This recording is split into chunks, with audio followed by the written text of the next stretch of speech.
everyone. This is the Go Long Podcast. Thank you so much for listening, watching, wherever, however you consume this show. We are eternally grateful. Jim Monis, what is happening in your world, your life? You're a jet setter, man. I'm surprised you didn't just stay out there. Why not just stay out there in Hawaii? Why come back? Aloha, everybody. I don't know what day it is. I don't know what time it is, but I literally was just in Hawaii for 3 nights. I don't even know what to say about it, other than it was a great experience. There, obviously it was through work. You could see it on Twitter, on XFL, but definitely it was really cool experience. And we did a showcase at Dwayne Johnson's high school. You're on Dwayne terms. No, DJ. No, but anyway, he gave a great professional effort. He was classy. He was really into it with all the players. And then he did something with the high school kids and Danny Garcia as well, his ex-wife, one of the other owners of the league. So it's cool to be a part of it right now. It really was. It was a nice experience out there. But man, I don't know what day it is. Yeah, that's we were talking earlier today. 6-hour time difference. 6 hours. Woo. Oh, we feel bad for you, honestly. We feel terrible for you, Jim, going to dragged to Hawaii. This is where I have to stop. You're right. I mean, this is where I have to stop. Because like I said, great experience. Yeah, but it's incredible. And to the extent that you can you explain to our listeners what exactly the XFL is doing right now? Whether it's there, down in Florida, these showcase events, like where is the league in terms of like the phases up to the start of the season? No, I'm glad you brought that up because it's really been nice. But what we've done is we set up what we call showcases, where we've invited about 150 players that we, kind of all our guys that work in the personnel department have kind of identified. And we also have about 150 open slots for people who want to, pay to try out. So it's really been a nice mix. You get a little bit of everything. But Hawaii was fun because just because it's Hawaii, that was our least amount of guys, but there was some talent there. Like it was some good stuff.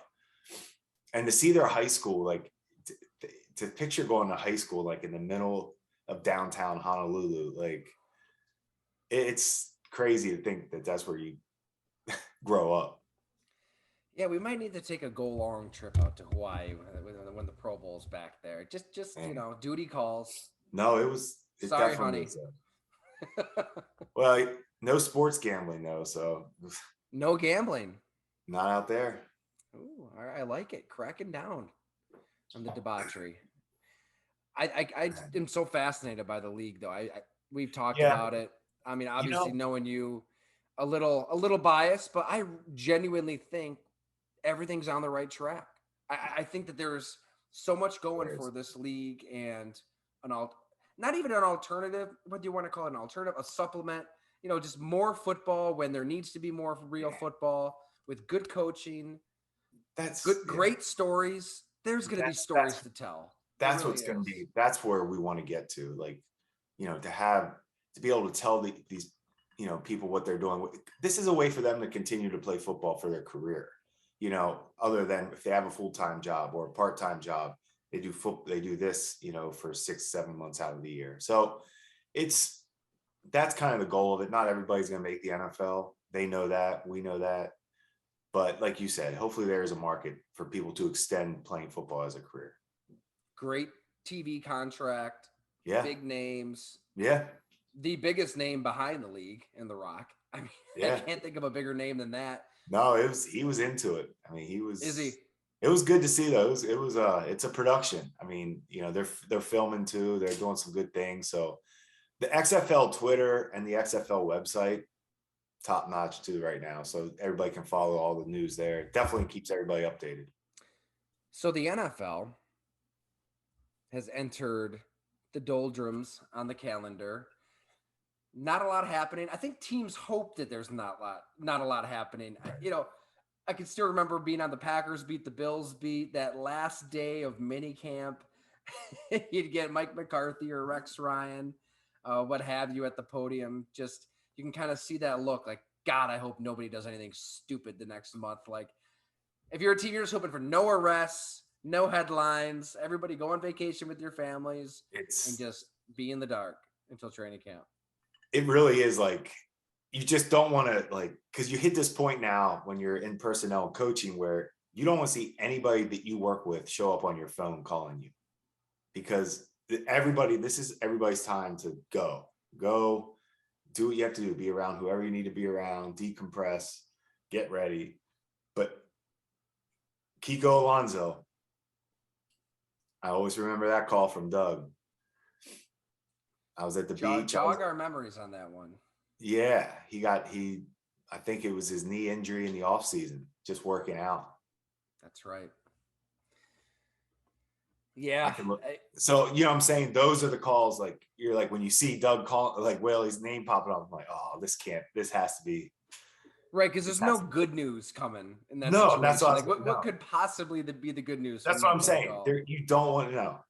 We talk enough. We see each other every day. This is get away from everybody. Like, yeah, I mean, Ella is going to be 3, Sonny is going to be 1, and I'm already fearing teenage years when they go out with friends and that phone call comes in at a time when you don't want that phone call to come in. Like, it's probably, bad to already be terrified of that moment, but it's every parent's nightmare to get a phone call like that. You know what? I agree with you. I try not to think. It gets overwhelming when you start thinking about the future, like everything, because we know what they're going to go through.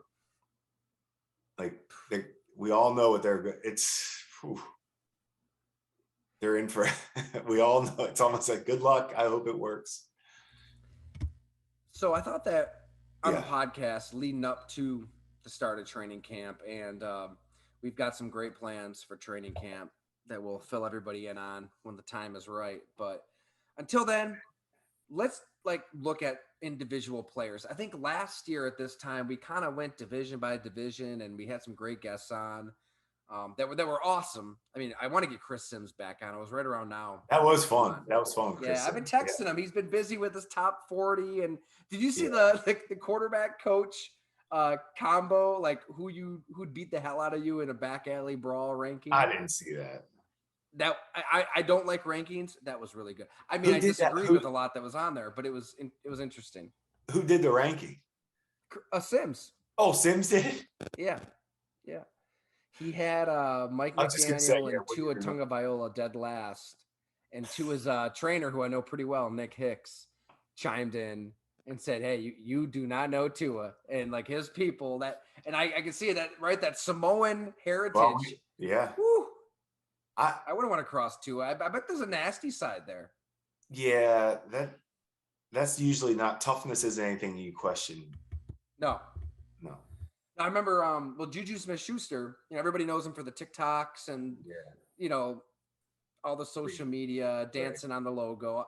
But at his core, I mean, he is a tough SOB. And his mother's side, we've talked about it at length with Juju. I mean, the Samoan heritage runs deep. Like, he wouldn't take any medication for anything ever from youth to now. It was like holistic stuff. And playing with every injury imaginable. He played rugby, just knocked a dude out when he was a kid. I disagree with that with Chris Sims. I think, his Tua seems like such a nice guy in his press conferences, where he's so friendly that there's a dark passenger there, to steal a Dexter term, that you don't want to mess with. I'd have to look that list up. I can't. I mean, I don't think he's murdering people in a vigilante way. I don't mean that. Have you watched Dexter? Yes. So I'm just like, I think I'm episode 4 into the new season thing. I loved it. I thought that it's hard to end any show. I mean, it's almost an impossible proposition, but I think first I was, I'm giving it a chance. Season, I mean, they righted the wrongs. Like, it ended horribly 10 years ago. Terrible. It was rough. That was a rough one. Right. With the beard and lumberjack, but they fixed it. Now, if Game of Thrones can get around to fixing that disaster, then all will be right in the world. Yeah, you're right. Talked about Thrones. Are you a Thrones guy? So I did it. I can't say. I think I did it I definitely was intrigued, but I can't say I'm like wasn't dying to see every episode. But Wow, yeah, that's I right. Because you're know, watching your trash reality show. yeah, it's Yeah. you said the key word, reality. I'm watching real people. Like I'm not watching aliens and dragons and whatever it is. I'm telling you, it's But no, I get you it. have to Look, let go, Jim. You I got to did. I let go. watched it. I watched it. I watched it. So I can't say I didn't like it. All right, I know we're going all over the place. Like when it comes to reading, I was always that way. Like it has to be nonfiction. Can't get down with fiction. And my brother-in-law, who listens to the podcast religiously, Clint Depew, thank you very much for this suggestion.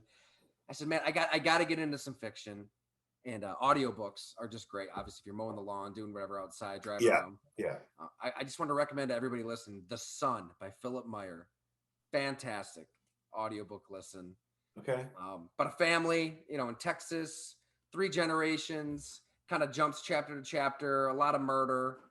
There's some, they war with the Native Americans and they're warring with the Mexicans and befriending some of them. Some are friends, some are enemies. It's great. But to your point, you have to kind of like, whether you're watching something on TV or reading, just like let go and give in to this different. Yeah, you got to get. I like how you universe. said that. You got to give in. You can poke holes in everything. Like either enjoy it. I mean, just like we talked about Dexter. I mean, you could poke so many holes in Dexter that just makes it so Right. not real at all. But just have fun with it.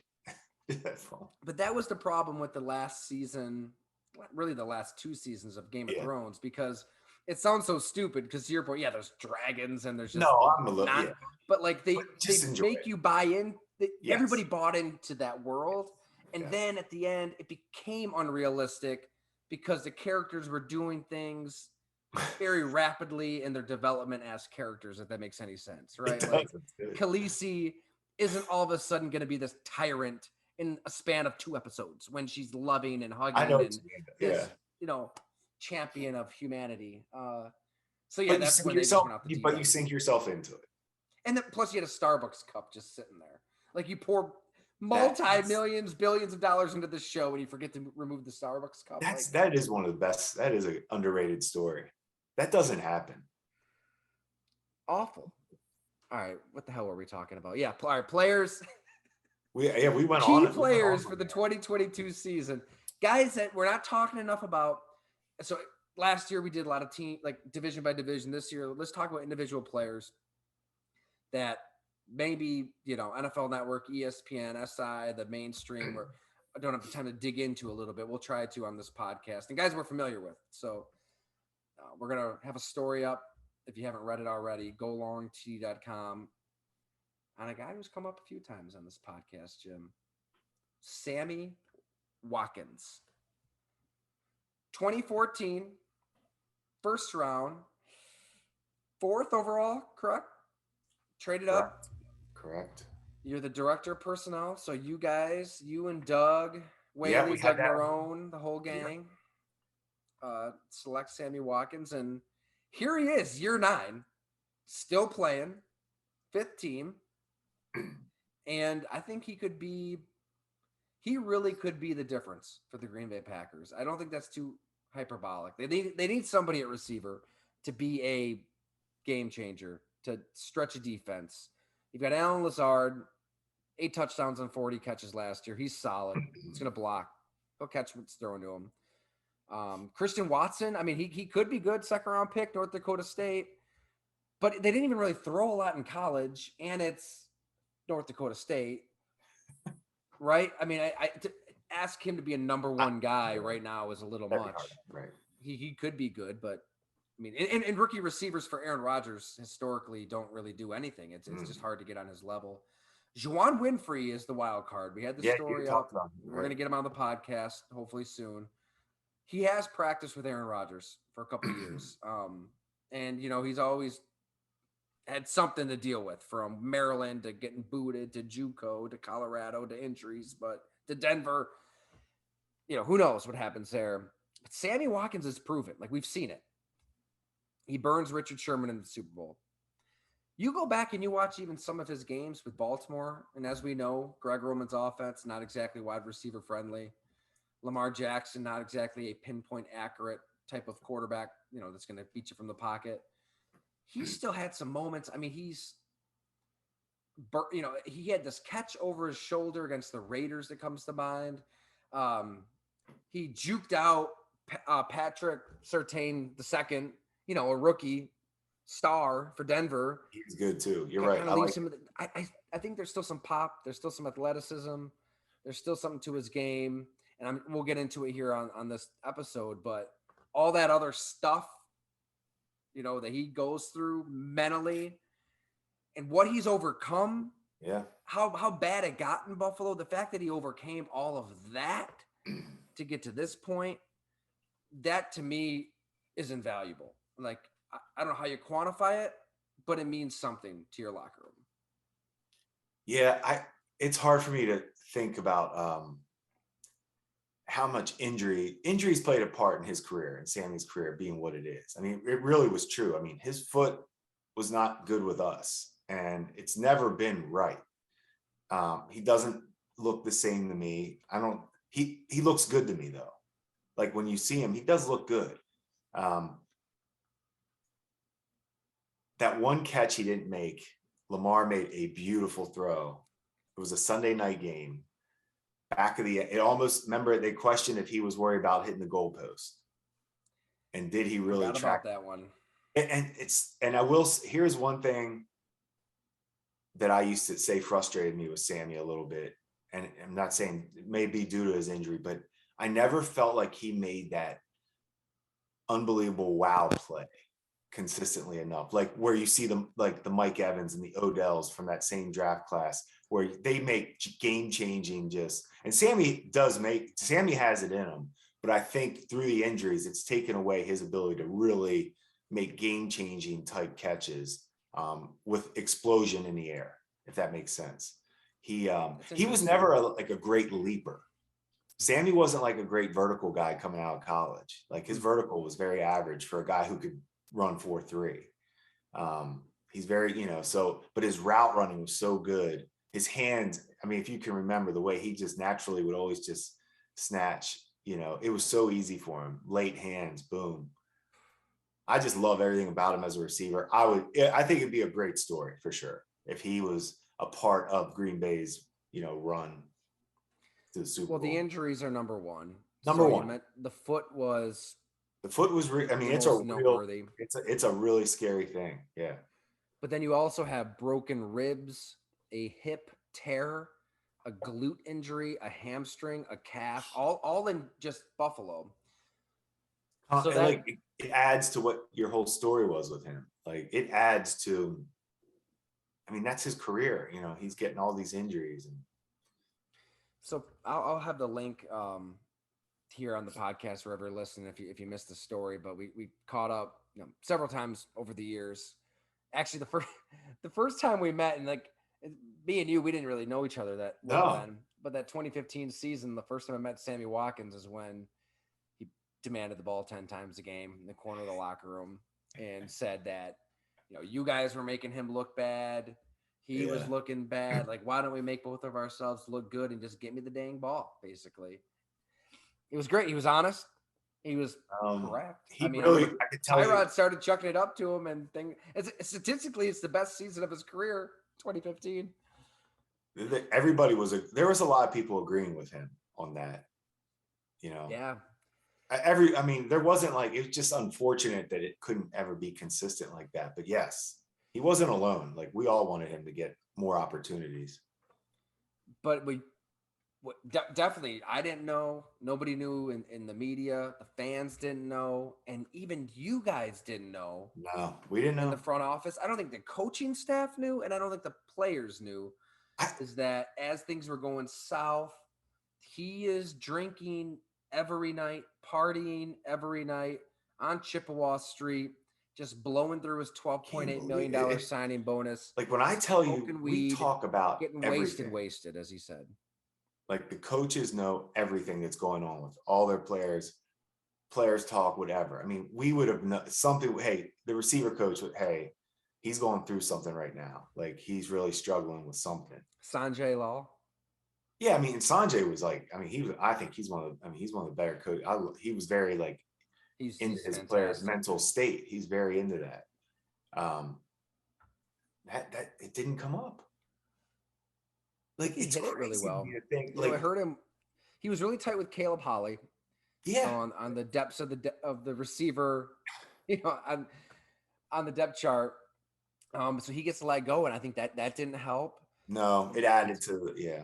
but And all the Tyler, that's the drinking and other the thing. partying is what fed the injuries. It was his point. Like he'd wake up and go to practice and just you know We're, blow a muscle, twist something, turn yeah, something.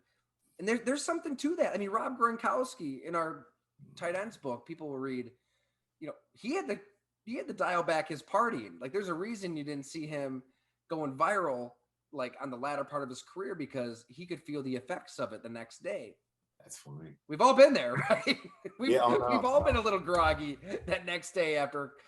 Well, for us, it's 2 glasses of whiskey now, and then we're dead to the world the next day. But I can imagine being a professional athlete, the most violent sport on earth, trying to and perform after you were just on Chippewa Street drinking your face off. What?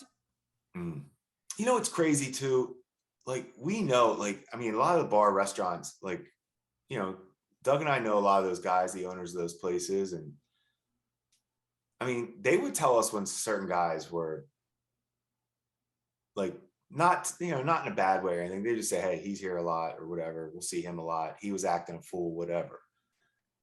I'm telling you, we didn't get anything about Sammy. Well, either It's I don't think he would wild. lie to me about that because I had a No. couple players tell me the same thing. I mean, Eric Wood being one of them. Like, I didn't know about that. He might have just really hit it really well. Yeah, no, he may have. He may He's have. to volunteer this information. Like, it's not necessarily something you'd want to just fabricate. But he, led to the injuries, and it wasn't just that. Like he's distancing. It gets to the point the injury. So then the injuries set in. Yep. Things get worse on the field. So we do that story, and he gets injured right away. I remember he returned. He gets the sarcastic cheers from the fans, 70,000, like when he caught his first pass. And on Instagram, remember the quote, continue working y'all little jobs. That didn't necessarily help his cause in the It's court of hard. public I know. opinion. So it all kind of kept snowballing and snowballing. He Yeah. distances himself from family. Caleb Holly gets cut. His girlfriend, now wife at the time, Tala, he said how he didn't really talk to her much. There's a distance there, so she's not really knowing what he's going through, and all that celebratory boozing kind of gives way to the self-loathing boozing, and he's drinking alone in the basement until 4 a.m., sleeping 2 hours, waking up at 6 a.m. The injuries are setting in. Everybody back home. People don't realize this, man. I didn't until I started really talking to these players, but he comes from quote unquote little Pakistan, Fort Myers' Dunbar area, Oh yeah. family, friends. He is like their shining light, their hope.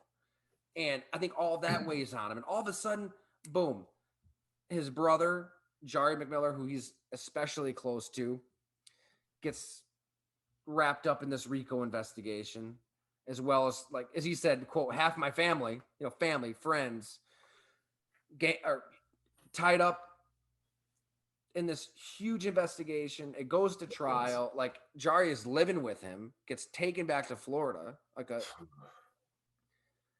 It was bad. I mean, Bad. Watkins paid a $1 million bond to get him out, and that was January 2017. That's right. It really hit everything. Well, Really, it's physical and it's mental, right? everything. And I mean, it's kind of why I always enjoy your story. But you touched on mental toughness and mental illness. All that is so real. Um, Well, here's a quote that he had then when we chatted. So we talked after they won the Super Bowl, and he's the hero, and he's kind of reflecting on the saw. But he said, quote, I don't think the world knows what athletes go through off the field. We have family, we have lives. You have good and bad in your family. yeah. I'm like effing Jesus in my family.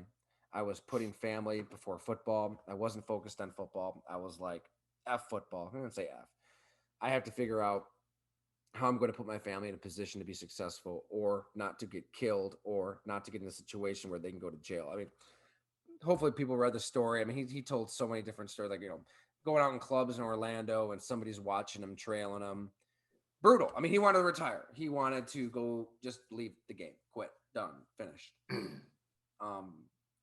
So fast forward to get out of this place is, he fell down all those rabbit holes. He's studying, he's researching religions to other dimensions, to astral realms, to etheric bodies, all of this stuff. And it sends him to a better mental state. So, laugh at him all you want, mock him all you want, call him crazy all you want. He's not.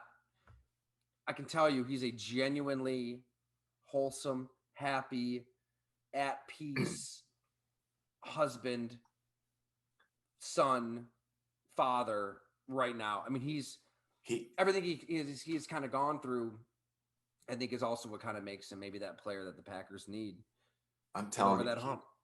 He loves football. Like he really loves football. I mean, he studies the game. He studies his opponents. I used to love our talks about just the players he was going against, because he talked like a scout. Did he really? Into it. Oh, he was into it, and his blocking was real. He was like a real blocker too. So he really. I mean, it's funny when we had those guys on visits that year. We had them all. I mean, we had Odell, Mike Evans, and Sammy all different times. Sammy looked uncomfortable a little bit. Not gonna lie. So? We took him. I remember we took him out to Osteria downtown Buffalo. Oh, great spot. Great spot. Nick Patillo, one of the great restaurant. I mean, great everything. Good man. Treated us like gold. That's why we took him there. And he just didn't look comfortable to me the whole trip. Was it the pizza cutting? Because Nick uses the scissors to cut the pizza. I know, which is I like. I love it. That didn't get him. Italy. He just looked. It didn't. I just remember thinking, man, I didn't like Mike Evans. We did Mike Evans at the what's the steakhouse downtown? I'm drawing a blank. Real famous. No, the real famous one. Not famous. Buffalo Been Chop here House? forever. Chop House. Sorry, Chop House. We had Mike Evans at Chop House. He was awesome. He was awesome. Just his. Why not Mike Evans? I mean, we've talked about this draft. So that was a little bit where we just couldn't get on the coaches and the suite personnel were on the same page with him. We still would have had to go up to get him. Well, Sammy Watkins was absolutely the more dynamic. He was he was the one we all just felt completely good about. Like we really weren't worried about him. Yeah, we weren't. We were just happy. We were really happy to get him. So, but what was it like? When you're with him through 2014, 2015. Oh, he was 2016. He was awesome. So it makes me. We had so many going through this all. Like, I mean, you don't know he's one of the guys I talked to. I mean, we really talked a lot, through the whole process. So, you get to know those guys, and to think that, I always felt for him because I'm always like, man, this is like, he's better than what, he's better than what. I mean, if you look back on really what he did, he put up some numbers. Yeah. I mean, he's always goes down. It wasn't his, like, it wasn't his fault that we traded up for him. It wasn't his fault that we never had, the right quarterback for him. I mean, that's not his fault. It just but he just Buffalo. I just don't. What do you think people think of him in Buffalo? Like, just blah, like they don't hate, don't love type guy. I think it depends what level of fandom you are. I think if you're a surface level Bills fan and you don't really have a clue what he was going through or the circumstances around him, it's what a bust. We should have, right. taken Khalil Mack, which obviously, take Khalil. Yeah, we talked about everybody that. would 100 out of 100 times, but we had Jared Williams at the time. Right. I mean, it just wasn't our we recognized the talent. It just look, yes, easy to say. Should have been the pick. I feel like it's a pick that has aged really, really well. I mean, we see it. I mean, it's injuries. If he's healthy, if you all those receivers in that draft class, if they were all to play with the same quarterback in the same offense, he'd be right there. I mean, he's not Mike Evans. Obviously, Mike Evans is just because of his size. I don't think the discrepancy is really that wide. I don't. I don't know. Devontae Adams, obviously, in the second round is a damn steal. But he had Aaron Rodgers. Like, he has this time-tested relationship with a quarterback. Like, Devontae Adams in 2015 was awful. He was terrible. He dropped everything. Jordy Nelson gets hurt. He can't step up. Yeah, I remember those drops. But it was another year with Aaron Rodgers, and those reps matter. And I'm not gonna lie, he turned a corner, and he's arguably the best wide receiver in the NFL. We talk about guys that like hit and miss on guys a lot. Devontae Adams was a guy I loved in college. Like, loved him. It was just the Fresno thing. Then people couldn't get that. And he did have drops. He did. Okay. And I thought he made too many spectacular catches that everybody has drops. I thought it would be okay.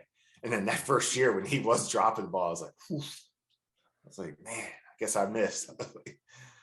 But he came back. I mean, he was special. But anyway, that receiving draft was nuts. I'll just go through here real quick. I mean, Sammy Watkins, 4th overall. And I mean, he's 5,000 career yards, 34 touchdowns. And then you go to Mike Evans, 9,375 touchdowns. And then you go to Odell Beckham Jr. at 12, 7,356 touchdowns. Brandon Cooks, 20. Kelvin Benjamin, 28. Carolina would love him all again there. And Buffalo traded for him too, right? After you guys left. It's funny how not everything always gets up. Right. Marquise Lee, 39, USC. You have Jordan Matthews, who's in year 2 of trying to be a tight end, I think. He's at 42. And I could have that wrong. Maybe he's out of the league. Then Paul Richardson. Yeah. Seattle takes Paul Richardson. Yep. 45th overall, and then Devontae Adams, 53. Let's not forget Allen Robinson. I was just gonna say, wasn't Allen Robinson was in that? Jarvis Landry, 63. That's a big time. That's got to be one of the best receivers. John Brown down at 91. Yeah. Here's a name for you. Here's a blast from the past. And if anybody can find this player, let us know, and we're going to try to find him for a story.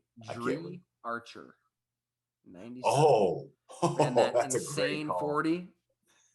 He is the most just disappeared from the world, right? The mystery of, yes, that is a great call by you. He was a mystery even going into the draft. Everything about him was a mystery. Yeah. It was. Whether it was always like, he always had something, but it was the return stuff was like. All right, we're going to keep this tab open on the old Mac because we have to try to find Dree Archer. So it's a good one. All right. Our listeners are hearing it for the first time here. All right, so Sammy Watkins, Green Bay. A lot of injuries, a lot of mileage. Yeah. What's your honest assessment of where he's at and what he can give the Packers, Jim? That's what I think that's a good way to say it. I think if you can just be realistic about it, I think he can be a good, for whatever you need to use him. I would say mostly he's trying to get down the field. He still can run enough. That's his one cut routes are his best, like when he could just plant and explode. The way his feet are now and everything. So I think he can fit though. Aaron Rodgers will like him because he will know where to be. He'll know the offense. He'll catch everything. He'll show up every day, works hard. I could see Aaron Rodgers at least trusting him a little bit. And that's the key. He's going to want to know you're going to be in this spot. Yes. At this and time. He will be. And he needs to be there. Yep.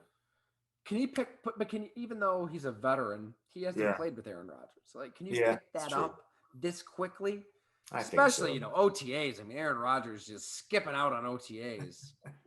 we all know how. Okay. No, I I do gonna be think he okay. should have been there for that No, reason. no, it's Every fine. throw matters. I think it's gonna No, be you okay. don't think I so. hope it is. I think it's gonna be okay. I think they're gonna be just fine. I do love Brian Gutekunst, your old scouting buddy. I do too. He probably listened to the podcast. He probably took that advice from Jim Monos way back in March when Jim said Green Bay shouldn't be a hamster on a wheel Yeah. and chase receivers. Just chase. No. You had one. Go defense. You had one. Yep. Go defense. You've got a team that hasn't been able to win in an octagon in January. They just get pushed around. So maybe you're the team that does the pushing around this time. Maybe you're the team that sucker punches. And honestly, I didn't really watch Georgia football week in and week out. I can't tell you much about Quay Walker. Tyler, I can't tell you a lot about them as players because I didn't study those guys like that. But I didn't watch a ton of Georgia because their games really weren't that good until obviously, the national stuff at the end, the 4. But their defense wasn't it wasn't that great in those games. They were good during the season though, no, right? they were great, but in the big, the Alabama, you know what I'm saying? They weren't that they were talking about this historic defense. I don't know. All right, let's pull them up here. Let's pull them up.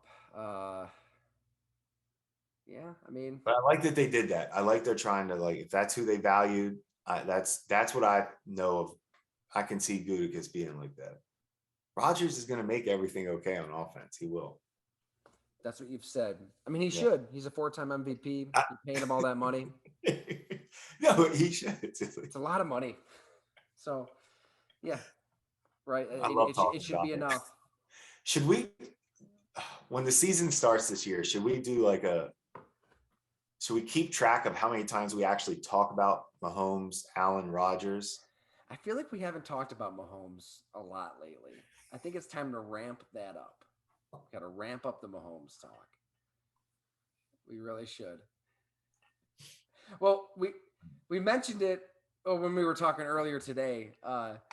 It would be fun to kind of look back at that draft, the one that we talked about ad nauseum. But yeah, I think that's for another. Yep.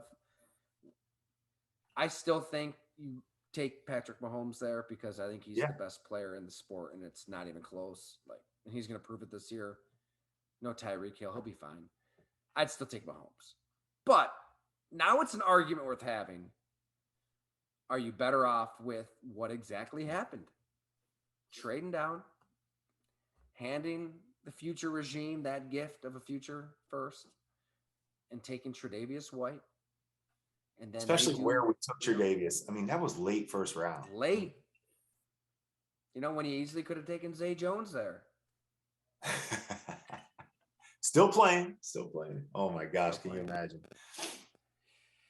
But it's definitely a conversation worth having. So we're not going to have it right now, but maybe at some point if people want to hear it. If you don't want to hear it, tell us to shut the hell up and we won't talk about it. So I didn't put out the bat signal on Twitter for outlandish questions because we're going to get together at Hamburg later this week and we'll do it then. Yeah, it's good. It's good day. I can't wait to get those questions. But before we sign off, our buddy Chris Sims did have his top 40 quarterback ranking. And as we've talked about, rankings are dumb. I hate rankings. But if there's one that I'll pay attention to, it's that. I like it because he puts in the work. He does work. We were co-workers at Bleacher Report. I saw the work that Chris Sims puts in. He had his own office, and he literally just sits there and watches film of quarterbacks nonstop, just like you do, really. You guys are like brothers from another mother here. It's the only way to feel comfortable putting a list together, or like how we talk about when I have my rankings too. I wouldn't feel comfortable just saying anybody can. At least you can try to back it up with tape, best you can. Much better than just shooting from the hip like some of us. Yeah, like I've talked to you. I have a point system. It's your point system is I'll take that over QBR, passer It really, rating, you saw it all yards. year. The right guys were up top. It's the same, it's the right guys up there. Burrow was always high, even when, like, that. Remember, you said, man, you always have Burrow high. I will say this too: the way that teams navigated the quarterback waters through free agency and all the uncertainty reflected your point system, right? Like, because there's some quarterbacks you'd see on that list, like, oh, that seems a little high, that seems a little low. Like Derek Carr was probably a little higher than maybe people thought. Yeah, but it's true. Like, and then he's been valued as such. He gets paid. Yeah. It's going to be the guy that didn't. I'm trying to remember how. I got to look. I could pull it up, see where they finished. But Russell Wilson, we're going to pay attention. It's going to be interesting to see how much he has left, because I did notice some. I thought some shakiness in his play. A little slippage. Big Colorado Avalanche fan, Russell Wilson. I saw him. Oh, I saw that. He's been there since Claude Lemieux, Jim. Peter Forsberg, Joe Sakic. I saw that. That was good. He's been there since the 90s. I mean, what can you say? When you live through that Avs Red Wings rivalry in the 90s and all the blood that was just shed, like he did, just like as Russell Wilson did, you have to really soak in a moment like this. You really do. Hey, beautiful sunset right now. I get Lake Erie. Yeah, how is life over there on the other side of I got the sunset. I like it. It's nice. Yeah. Well, I think that's a good spot. Let's just end on a pretty sunset. What do you say, Jim? I think so. I think we have some good topics coming with the players and who's going to sneak up on some, not sneak up, or like comeback player of the year. I think like it's, the variables. Like these are guys you don't, Like Sammy Watkins is a variable for the Green Bay Packers. Like if he can live up to a fraction of the expectations he came into this league with 9 years ago, I mean, they can win the Super Bowl. Like they just need something out of that passing game. They need somebody to get on the same page as Aaron Rodgers and be trustworthy. And you look past at some of those Packer teams that did win the Super Bowl, two of them, 96, 2010, Ron Wolf, Ted Thompson, both. Like there were some players on both of those teams that kind of were similar in terms of like, I think of Andre Rison and that 96 team. I like that comparison. He was just kind of forgotten at that point. That's a good comparison. Still had a little something left. Had a little something left to give him, and they needed it at the end of the year because Freeman broke his arm. Robert Brooks had the knee. They were down to like Terry Mickens at some point as their top guy. And put that on in. That's your Twitter clip right there. Yeah, that's a great call. If he can do that, if he can give them that rising type, that's what the key is. That would be a realistic expectation. All right. Good job. Let's end it there. Jim, good to see you, buddy.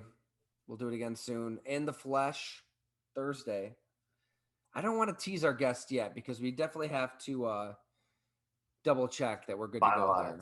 Yeah. But I think we have a really fun guest. Be good. Thursday. All right. Thanks, everyone.